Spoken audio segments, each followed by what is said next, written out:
پتہ ہے آپ کو کہ امام احمد بن حنبل کتنا عرصہ جیل میں رہے ہیں؟ امام صاحب کو اتنے دھرے مارے جاتے تھے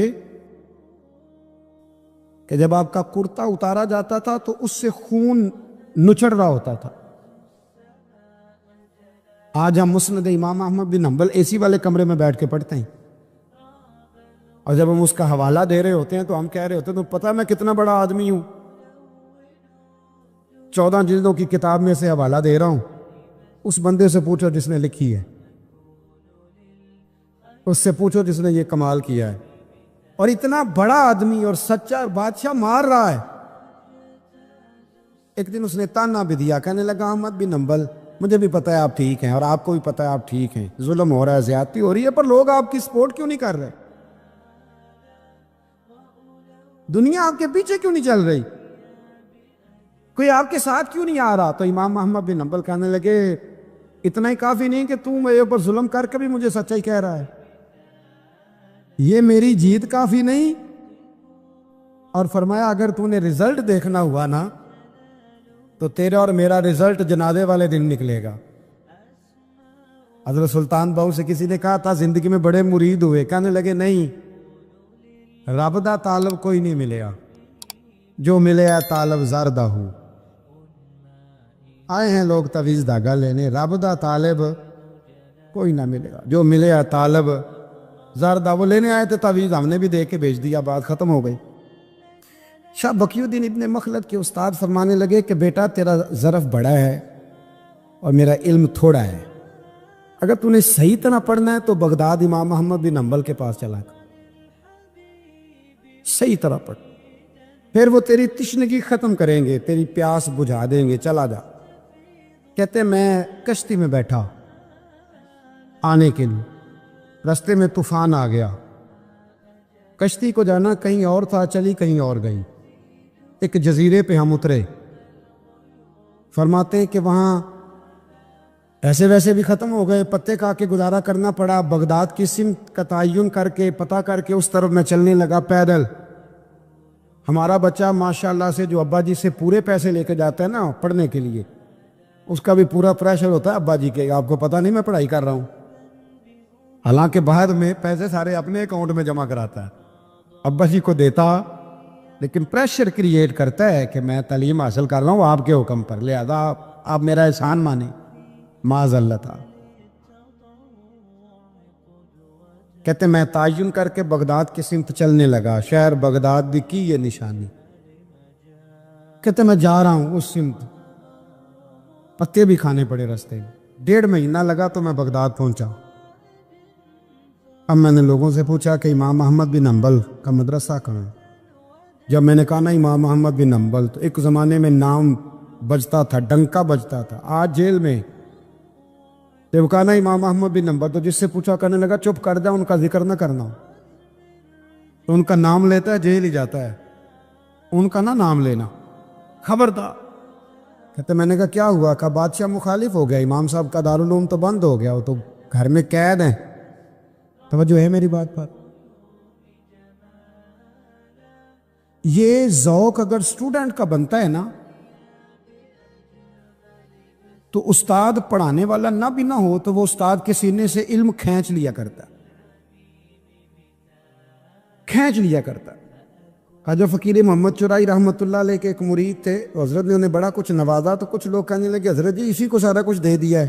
فرمانے لگے بے لجا ادیاں اداماں ہی بڑیاں سن، یہ تو میں نے ریڑک کے مکھن کٹ کے لے گیا ہے، یہ اداماں ہی بڑیاں سن۔ کچھ لوگ ہوتے ہیں نا پیارے، انہیں طریقہ ہوتا ہے دعا لے لیتے ہیں، اور کچھ کہتے رہتے ہیں حضرت جی دعا کرنا، اور دعا لینے والا کام کوئی نہیں کرتے، کہتے رہتے ہیں دعا کرنا۔ کہتے میں لوگوں نے کہا کہ وہ مدرسہ بند ہے، آپ کہاں جائیں گے؟ تو میں نے کہا میں کہیں بھی جاؤں کوئی ذریعہ حضرت تک پہنچنے کا، کوئی ذریعہ نہیں۔ ان کے گھر کو بادشاہ نے سب جیل بنا دیا، سپاہی دروازے پہ کھڑے۔ آپ نے فرمایا پھر بھی ایک بندہ کہنے لگا اتنی نیکی کر سکتا ہوں کہ میں تمہیں ان کا دروازہ دکھا سکتا ہوں۔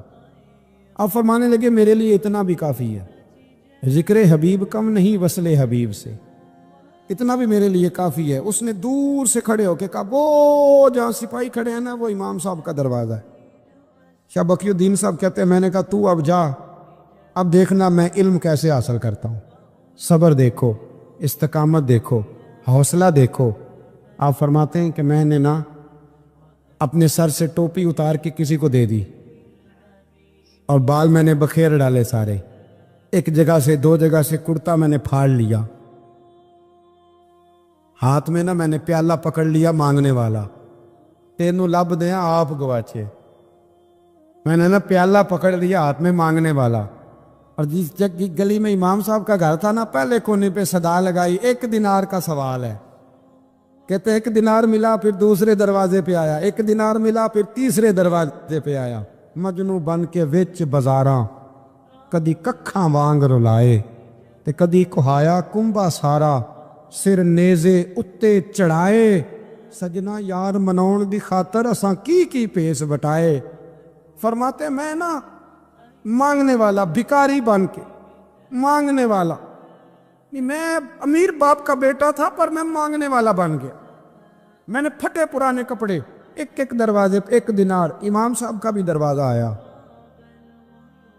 کہتے میں نے صدا دی 1 دینار چاہیے تھا، کہتے امام احمد بن حنبل دروازے تک آئے،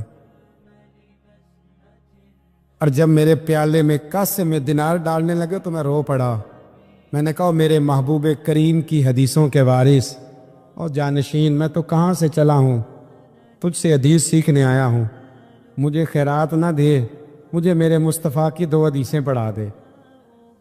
تو کہتے ہیں شیخ کی آنکھوں میں، امام صاحب کی آنکھوں میں آنسو آ گئے، فرمانے لگے یار میں بھی سوچ رہا تھا اسٹوڈنٹ ہی کوئی نہیں، کس سے حبیب کی باتیں کروں، آج تو پڑھا دوں گا تو کل کیسے آئے گا؟ عرض کی حضور جب تک آپ جیل میں رہیں گے میں بھکاری بنا رہوں گا، مانگنا جو ہے نوکر کی تے نخرا کی، جب لینا جو ہے تو ختم ہو گئی بات، پیالہ سیدھا رکھیں گے۔ آپ فرماتے ہیں کئی مہینے، 1 2 4 دن نہیں، کئی مہینے میں ہاتھ میں نا پیالہ لے لیتا اور گلیوں میں گھومتا، 1 دینار کا سوال ہے، استقامت، صبر، حوصلہ۔ آپ فرماتے ہیں امام احمد بن حنبل کا دروازہ آتا تو وہ 1 دینار بھی روز دیتے اور حدیثیں بھی روز ہی پڑھاتے۔ آپ فرماتے ہیں کہ پھر وقت بدل گیا، پھر حالات تبدیل ہو گئے، بادشاہ چلا گیا اور نیا آ گیا۔ فرماتے ہیں وہ امام صاحب کا عقیدت مند تھا، اس نے مدرسہ بڑا بنا کے دیا، اس نے مسند بچھا کے دی۔ پہلے دن جب امام صاحب مسند حدیث پر جبہ پہن کر، امامہ باندھ کر، خوشبو لگا کر ممبر پر بیٹھے حدیثیں بیان کرنے، فرماتے ہیں جب میں آیا نا سامنے تو میں انہیں دیکھ کے رو پڑا، وہ مجھے دیکھ کے رو پڑے۔ فرماتے ہیں انہوں نے کہا رستہ چھوڑ دو، اسے آگے آنے دو۔ جب میں آگے آیا تو امام صاحب فرمانے لگے پہلے بھی بڑا پڑھایا تھا، اب بھی زندگی بھر پڑھاؤں گا، پر جس صبر اور استقامت سے تو نے پڑھا ہے، جو مزہ ان دنوں میں آیا ہے شاید دوبارہ کبھی نہ۔ تھوڑا حوصلہ پیدا کرے، تھوڑا استقامت کا مظاہرہ کرے، تھوڑا سا نا، وہ حضرت خواجہ نظام الدین صاحب سے ایک شخص نے آ کے کہا تھا میرا پیر کامل نہیں تو میں نے بدلنا ہے، فرمایا شریک قباحت تو کوئی نہیں؟ کہنے لگا نہیں، تو آپ فرمانے لگے تو اللہ کی رضا کے لیے خدمت کر، ہو سکتا ہے تیری خدمت کی برکت سے اللہ اسے کامل کر دے، اللہ کامل بنا دے، تیری برکت سے ہی کامل ہو جائے۔ تھوڑا استقامت کا ماحول بنائیں۔ میں اس زمانے میں جو سب سے زیادہ کمزوری محسوس کرتا ہوں لوگوں کے اندر، یہ ہے کہ تدبر نہیں، حوصلہ نہیں۔ ایک بت ہوتا ہے میری ذات کا جس سے میں ساری زندگی باہر نہیں نکل پاتا۔ میں کہتا ہوں جو میں کہہ رہا ہوں وہ ہونا چاہیے، جو میں چاہ رہا ہوں وہ ہونا چاہیے، جو میری خواہش ہے وہ ہونا چاہیے۔ ایسا نہیں ہوگا، خواہشیں آپ کریں گے، چاہتے آپ کریں گے، پر پوری اللہ اپنی حکمت سے کرے گا، پورا اللہ اپنی۔ میرے نبی کریم علیہ السلام نے ایک دعا مانگی تھی، اللہ میری امت لڑے نہ، تو رب کریم نے کہا محبوب یہ دعا مجھ سے مانگے ہی نہ۔ اس میں بھی اس کی حکمت ہے کہ آپ کو حق پہچاننا ہے، خدا را اللہ پہ چھوڑیں۔ ہم بڑے بے حوصلہ ہیں، ہم بڑے کمزور ہیں، ہمیں تو اللہ تعالیٰ خیر کرے۔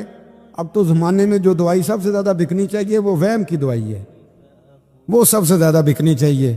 ہر چوتھا آدمی اس وہم کا شکار ہے کہ جانے کیا ہو جائے گا، کچھ بھی نہیں ہوگا، وہی ہوگا جو منظور ہے۔ آپ کو تو ماشاءاللہ یاد ہے، وہی ہوگا جو منظور ہے۔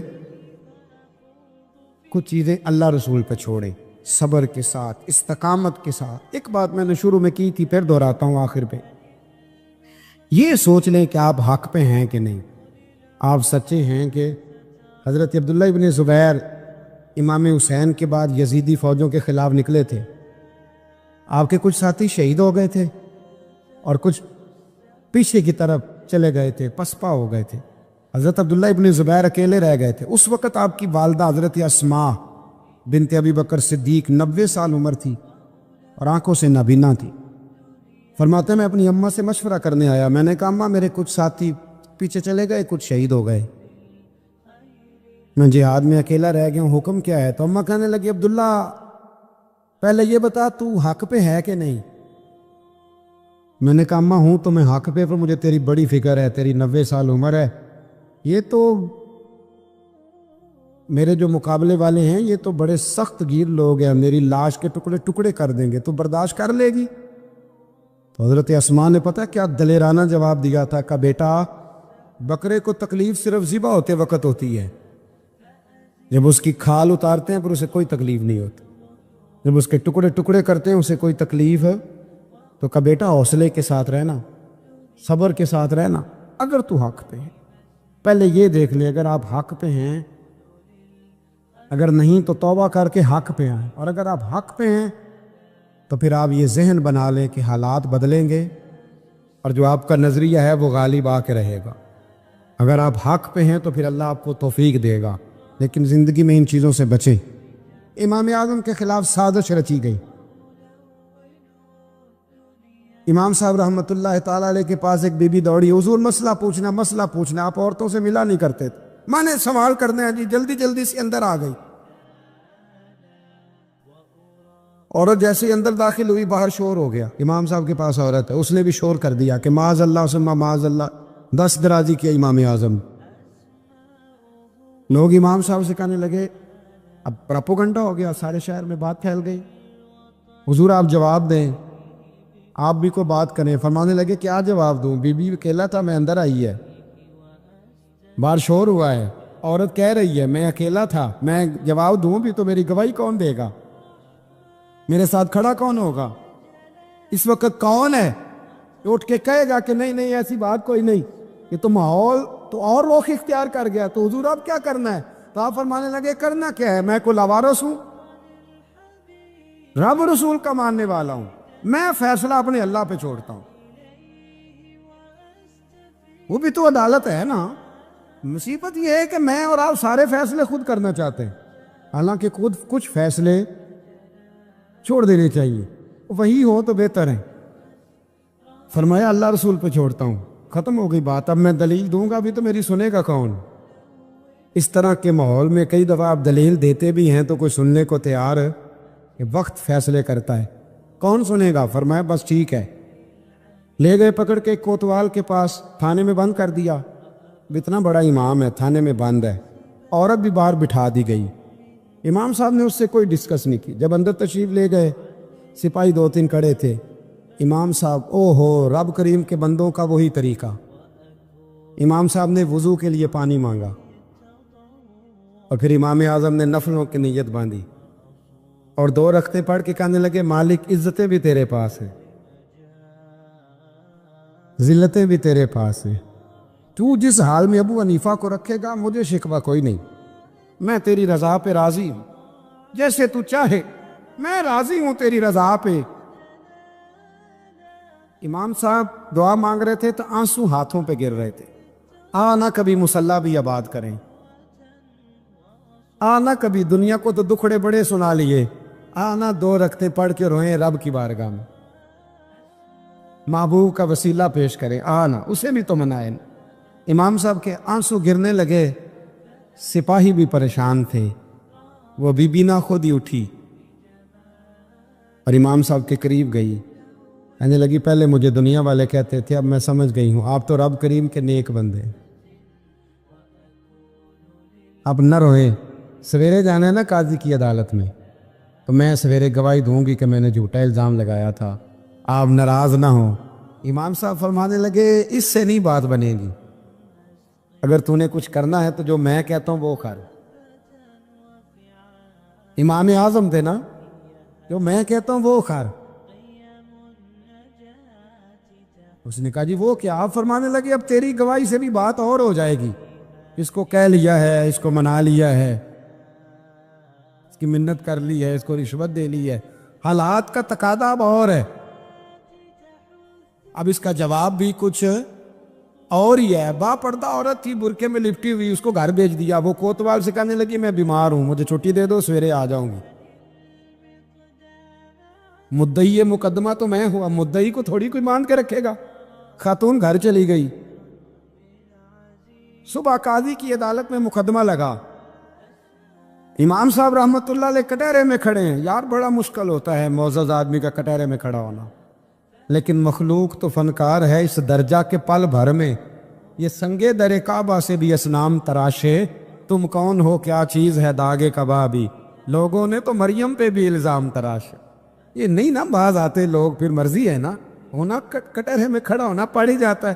کٹہرے میں کھڑے ہیں امام اعظم، تو قاضی پوچھتا ہے اب کی بڑی قدر ہے، بڑی اہمیت ہے، تو آپ اس عورت کے بارے میں کیا کہتے ہیں؟ تو امام صاحب فرمانے لگے یہ جو کہہ رہی ہے اس سے پوچھ لیں۔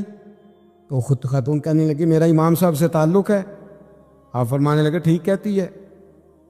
ساری بھری عدالت سب لوگ حیران، حضرت تعلق ہے؟ فرمایا ہاں۔ کس طرح؟ فرمانے لگے میری بیوی ہے، زوجہ میری اہلیہ ہے۔ جناب کس طرح؟ فرمایا محلے کی بیویاں بلا لو، اس کے ابا کو بلا لو، چہرہ دکھا لو۔ وہ سارے لوگ جمع ہو گئے، چہرہ کھول کے دیکھا تو امام صاحب کی زوجہ تھی۔ امام صاحب نے اس خاتون کو کہہ کے بھیجا تھا کہ یہی برقع میری بیوی کو دے کے سویرے بھیج دے رہا، یہی والا برقع جو تو نے پہنا ہے، اب گھر جاؤ اور میری اہلیہ کو یہ برقع دے کے بھیج دینا۔ وہ برقع دے کے اس نے بھیج دیا۔ جب امام صاحب رحمت اللہ علیہ کی اہلیہ ثابت ہو گئی کہ یہ تو امام صاحب کی اہلیہ ہیں جو کھڑی ہیں، اب وہ جو سازش رچنے والے تھے وہ دائیں بائیں دیکھ رہے تھے۔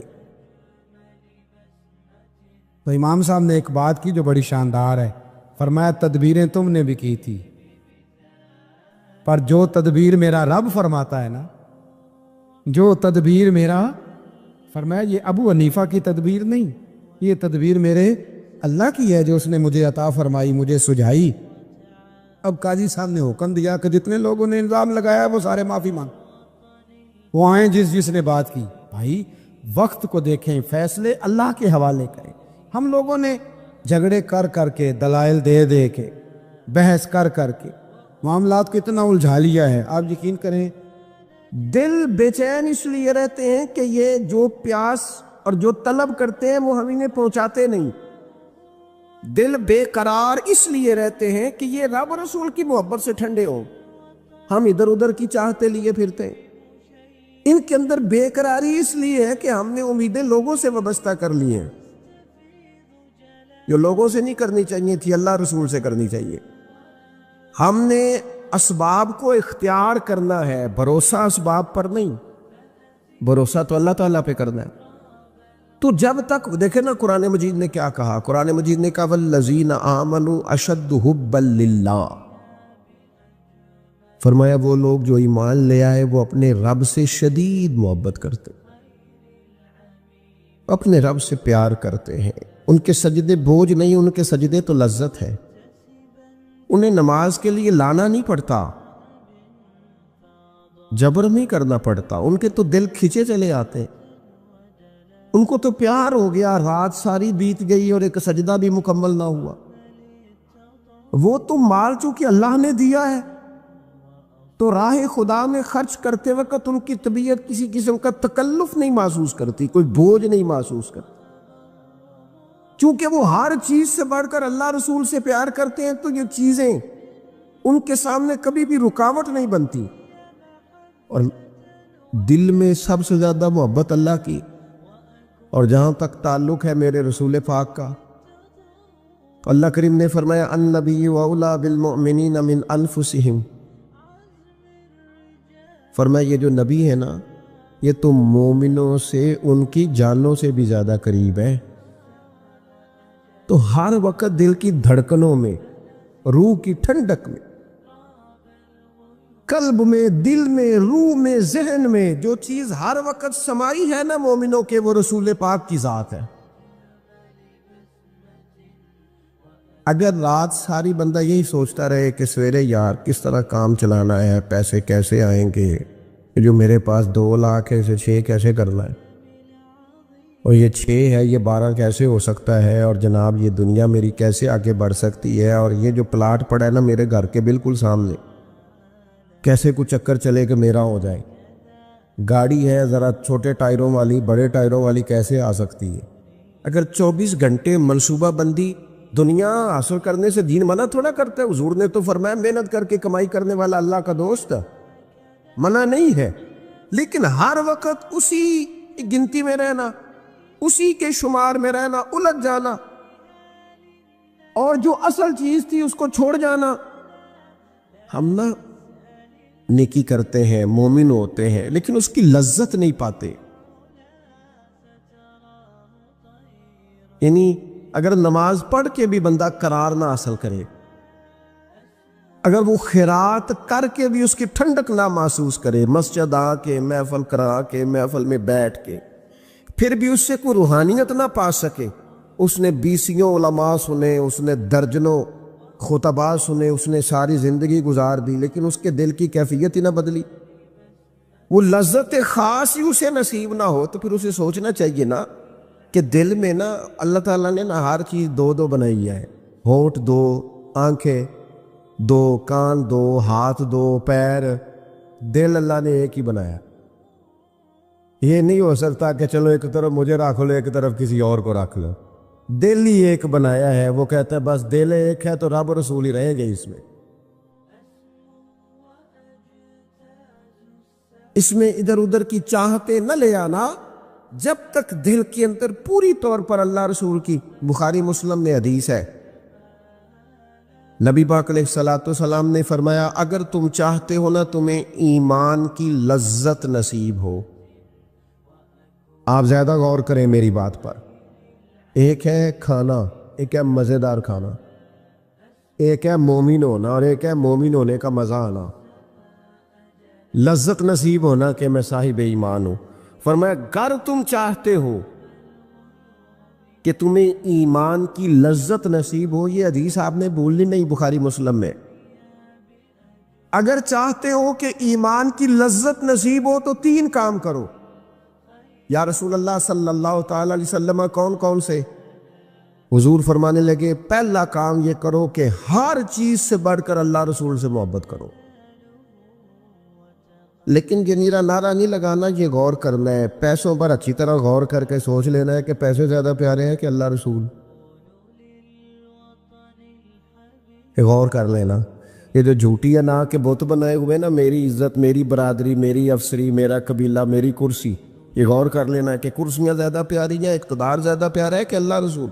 ایک طرف رسول اللہ کی شریعت اور ایک طرف تیری برادری کے رسم و رواج، لیکن شادی والے دن رسم و رواج جیت گئے، کدھر گئی تیری محبت رسول؟ وہ صرف محفل والے دن تھی، ربیع الاول شریف میں تھی۔ ہم تو دیندار سمجھتے ہی اس کو ہیں جس کے گھر میں شادی ہو تو پتہ چلتا ہے کتنا دیندار ہے، محفل میں تو سارے دیندار ہوتے ہیں، یہ تو پتہ ہی تب چلتا ہے جب کسی کا انتقال ہو جائے یا گھر میں کوئی خوشی آئے کہ اب یہ کتنا دیندار ہے، اب پتہ چلے گا، مسجد میں تو سارے دیندار ہیں۔ فرمایا اگر چاہتے ہو کہ لذت ایمان نصیب ہو تو ہر چیز سے بڑھ کر اللہ رسول سے پیار کرو، اور دوسرا فرمایا جس سے بھی پیار کرو نا اللہ رسول کی رضا کے لیے کرو، شکریہ کا تکلف بھی چھوڑ دو، وہ میرا احسان مانے گا یہ بھی چھوڑ دو، میری تعریف کرے گا یہ بھی چھوڑ دو، فقط اللہ رسول کی رضا کے لیے رشتے بنانے شروع کرو، مومن ہونے کا مزہ آئے گا۔ جتنے ہم شکوے کرتے ہیں نا رشتہ داروں کے، بھائیوں کے، قبیلوں کے، برادریوں کے، یہ سارے ختم ہو جائیں اگر ہم محبت اللہ رسول کی وجہ سے کرنی شروع کر دیں۔ اگر بنیاد اللہ رسول کی رضا ہو تو ہماری طبیعتوں میں کسی کے لیے نفرت پیدا نہ ہو، بے ادبی پیدا نہ ہو، کوئی ایسا ماحول نہ ہے۔ کیوں کہ ہم ڈائریکٹ پیار ہی نہیں کرتے، ہم جس سے بھی پیار کرتے ہیں درمیان میں رب و رسول کو رکھ کے کرتے ہیں۔ اور حضور فرماتے ہیں قیامت کے دن رب اعلان کرے گا، اللہ فرمائے گا وہ کہاں ہیں جو دنیا میں میری رضا کے لیے آپس میں پیار کرتے تھے؟ یا اللہ کیا ملنے والا ہے؟ اللہ فرمائے گا آج میرے عرش کے سائے کے علاوہ سایہ کوئی نہیں۔ جو دنیا میں میری رضا کے لیے آپس میں پیار کرتے تھے انہیں آج میں اپنے عرش کا سایہ عطا کروں گا۔ تو اگر ایمان کی لذت چاہتے ہو، ایک تو ہر چیز سے بڑھ کے اللہ رسول سے پیار کریں، ایک جس سے بھی پیار کریں اللہ رسول کے لیے کریں، اور دوسرا فرمایا مومن ہونے کے بعد، کلمہ نصیب ہونے کے بعد، ایماندار ہونے کے بعد کفر کی طرف جانا اتنا ناپسند کریں، اتنا ناپسند کریں جتنا کوئی آگ میں جانا ناپسند کرتا ہے، اتنا ناپسند۔ اگر یہ ذہن بن گیا پھر لذت نصیب۔ میں آپ سے عرض کروں میرے عزیزو،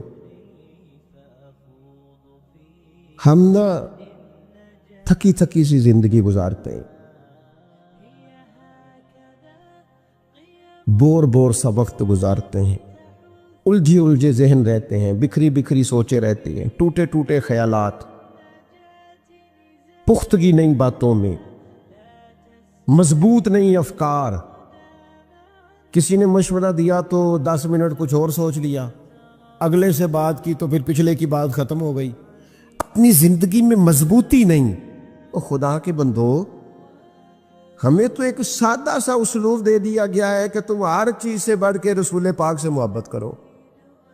تو جب پوری طرح وہ محبت نصیب ہو جائے گی، جب پوری طرح وہ چاہت مل جائے گی، جب پوری طرح وہ خلوص نصیب ہو گیا، للہیت مل گئی، اللہ رسول کی بارگاہ نصیب ہو گئی، آپ یقین کریں حضور کی محبت بندے کو پکا کر دیتی ہے، اس کی سوچوں کو مضبوط کر دیتی ہے، اس کے اندر استقامت لاتی ہے رسول اللہ کی محبت، انسان طاقتور ہو جاتا ہے۔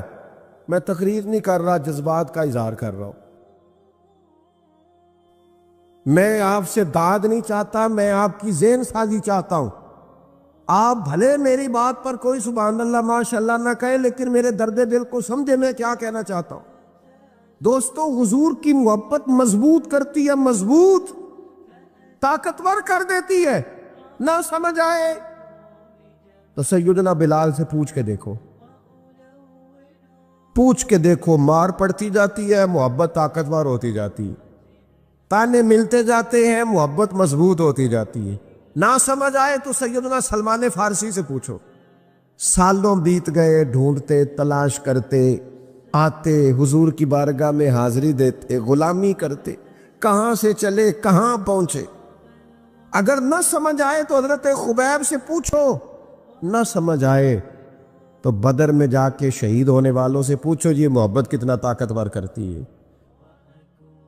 حضرت انس بن نضر سے پوچھو میدان احد میں کہ یہ محبت افکار کو زندہ کرتی ہے، روح کو تازہ کرتی ہے۔ بندہ نہ زیادہ باتوں سے ویسے ہی بچ جاتا ہے۔ ایک شے ہی صرف یاد کرنی پڑتی ہے، ایک شے ہی، علم و بس کریو یار، اے ہوئی حرف تینوں درکار۔ اعلیٰ حضرت فرماتے ہیں اے عشق تیرے صدقے ہم جلنے سے چھٹے سستے، جو آگ بجھا دے گی اب وہ آگ لگائی ہے، جو آگ بجھا دے گی اب وہ۔ اور پھر اعلیٰ حضرت فرماتے ہیں کہ یاد رکھنا جان ہے عشق مصطفیٰ، روز فزوں کرے خدا، اور جس کو ہو درد کا مزہ، جس کو ہو درد کا مزہ، ایک ہوتا ہے شفا کا مزہ، ایک ہوتا ہے بیماری کا مزہ۔ یہ حضور کی محبت کی وہ والا درد ہے کہ یہ مزیدار ہے۔ اعلیٰ حضرت فرماتے جان ہے عشق مصطفیٰ، روز فزوں کرے خدا، او لوگوں جس کو ہو درد کا مزہ، وہ ناز دوا اٹھائے کیوں کی، اور پھر کے گلی گلی تباہ، ہم ٹھوکریں سب کی کھائیں کیوں، اور دل کو جو عقل دے خدا تو تیری گلی سے جائے کیوں، دل کو جو عقل دے خدا تو تیری گلی سے جائیں کیوں۔ صحابی بیٹھے نا نبی پاک کی بارگاہ میں، اور دیر سے بیٹھے اور جم کے بیٹھے، بٹھا کے اپنے محبوب کو اپنے پہلو میں۔ جو لوگ کچھ نہیں کرتے وہ بھی کمال ہی کرتے۔ دیر سے بیٹھے اور بیٹھے تو نبی کریم نے فرمایا جاؤ کوئی کام بھی کرو.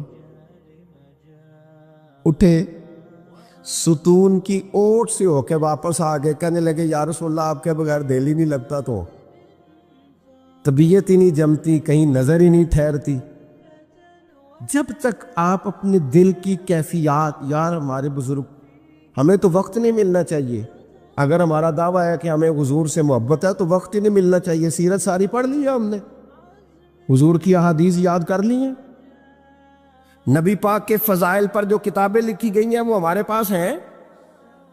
کیا آج صبح سے لے کر اب تک 1100 بار درود شریف نصیب ہوا ہے؟ کیا اگر حضور سے محبت ہے تو ہمارے دل میں نبی پاک کی امت کا درد ہے؟ حضور پر نازل ہونے والے قرآن مجید کو ہم نے سمجھا ہے؟ دین اسلام کی روشن تعلیمات کے ہم کتنے قریب گئے ہیں؟ فارغ وقت آپ کیا جی میں آج کل بور ہوتا ہوں, تو بھئی آپ کتاب خریدیں حضور کی سیرت پر, پڑھیں شاہ عبدالحق محدث دہلوی نے کیا لکھا ہے, پڑھیں حضور کے فضائل کمالات, پڑھیں شفا شریف قاضی ایاز کیا لکھتے ہیں. لیکن زندگی تو ادھر ادھر ضائع ہو رہی ہے.